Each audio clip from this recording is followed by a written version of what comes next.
What I want to show you today is that the things that we've learned over 13 to 14 years of fitting horses. This horse is a calf horse. He's pretty athletic. His back is fairly normal for a calf horse. For a calf horse that's pretty stout. One of the things I'm going to show you is that the traditional way of fitting a horse with the bare tree to the bare back, in my opinion, doesn't work, because if a tree fits him, in fact I'll grab the tree, but if the tree fits him bareback, then it's too narrow. So if you throw your saddle on him and it fits him bareback, then your saddle's going to be too narrow. One of the things that a tree that's built in a saddle does is it camouflages a lot of what's going on. So what we want to do is show you exactly what we're looking for when we do a tree fit. This tree, bareback, I'll show you this angle right here. It looks like it fits him pretty well. It's about the right height.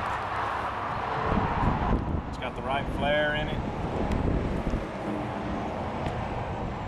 But let me show you what happens when I put pads on him, which is the way I'm actually going to ride him. This is a Navajo pad, a Navajo blanket, and one of our 1-inch pads. And the reason I went with a 1-inch is because I would normally ride this horse with a 3/4 inch pad, but I'm trying to make up for the fact that the tree doesn't have leather and wool under it. So we're trying to make up a little thickness. This is the same tree, and now look what happens. It's entirely too narrow for this horse. This tree would eat him up.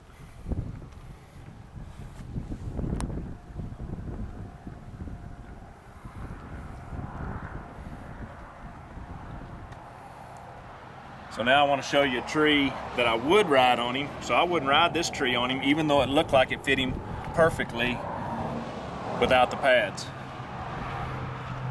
But there's not enough room there to allow for the pads. Point out right there where the right in here, back.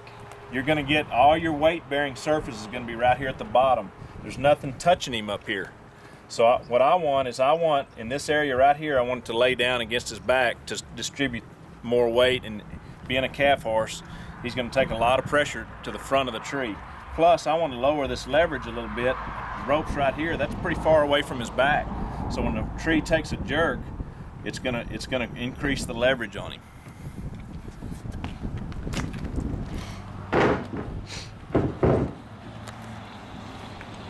This would be my choice for him. If you notice, it's quite a bit lower. I have nice weight-bearing surface all the way down. The tree is at the same angle as the horse's back, but yet it flares just a little bit in the front, because when he takes a jerk, there's gonna be some movement. So I want it to be where when it moves, it's not gonna dig in right here at his shoulder blades.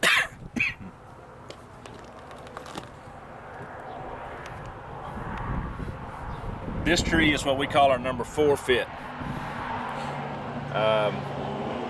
We have 4 standard fits, 1 being narrow, which was the first tree, 4 being the wide tree.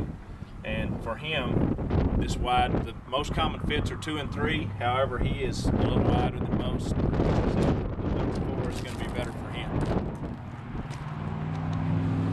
When a horse is standing still, the tree needs to bridge a little right here in this area. So that when he starts walking, it'll pick that area up.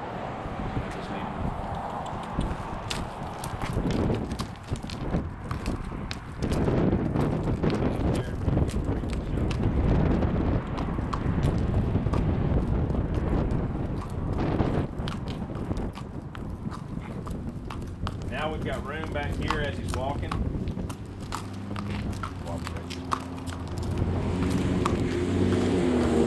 Try to just turn his head loose right there. See if he can just kind of walk off and lead him.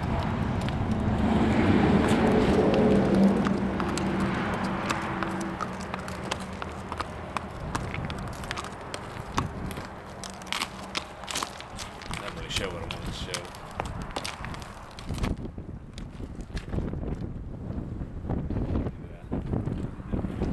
This one doesn't do it as much as.